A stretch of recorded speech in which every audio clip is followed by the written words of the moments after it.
I should have known better than to follow those foolish whispers. The moment I stepped onto that path, I felt it, like an electric charge running up my spine.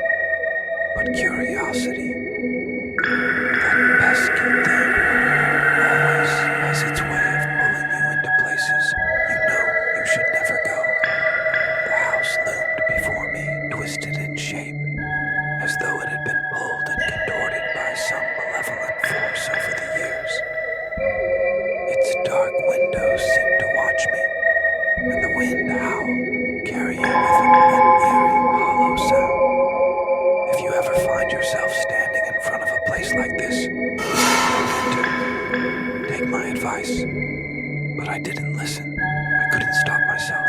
I found an old newspaper clipping tucked between the pages of a forgotten book in the library.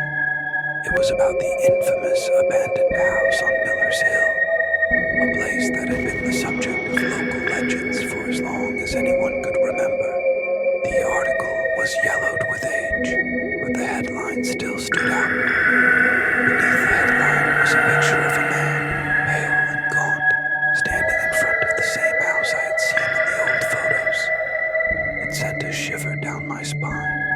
The article didn't say much else, just that there had been disappearances, strange sounds in the night, and whispers of the place being cursed. But the thing that caught my eye was the last line. Only the foolish dare to escape. The words stuck with me for days, gnawing at my mind. I had to see it for myself. No one had dared enter for years. Not since the incident with the Miller family, who'd vanished without a trace. I thought it was just stories, tales spun by the bored townsfolk. But something inside me longed to know the truth. I knew I was being reckless, but I convinced myself it was all in the name of curiosity. There was nothing more dangerous than a curious mind, and mine was leading me straight to that house. As I approached the front door, I noticed something strange.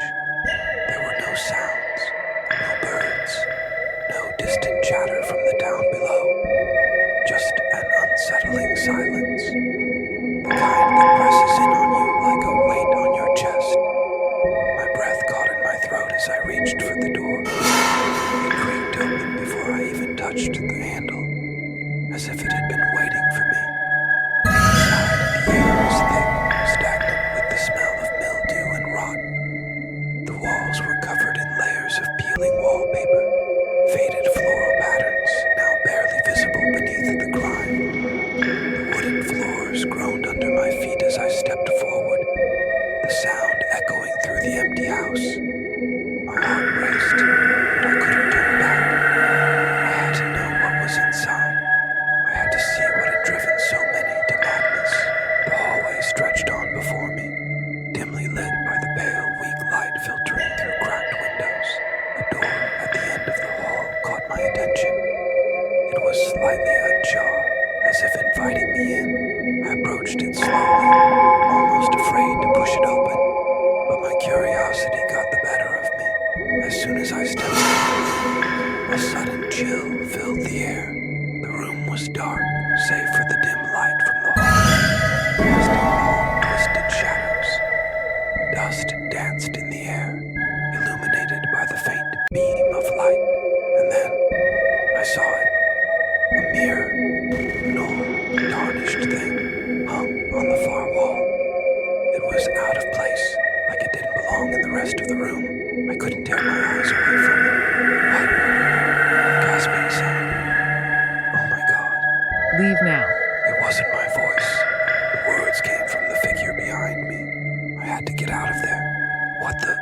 Hello? Oh God. No, no, no. Leave. Leave. Stop it. Why did you come? Why did you come? Why did you come? Why did you come? I didn't have an answer. My only instinct was to run. I know the truth now. The house isn't just abandoned. It's waiting, watching. It always gets what it wants in the end. If you're ever near Miller's Hill and you see that house, just walk away. Don't even think about stepping inside, because once the house sees you, it never forgets.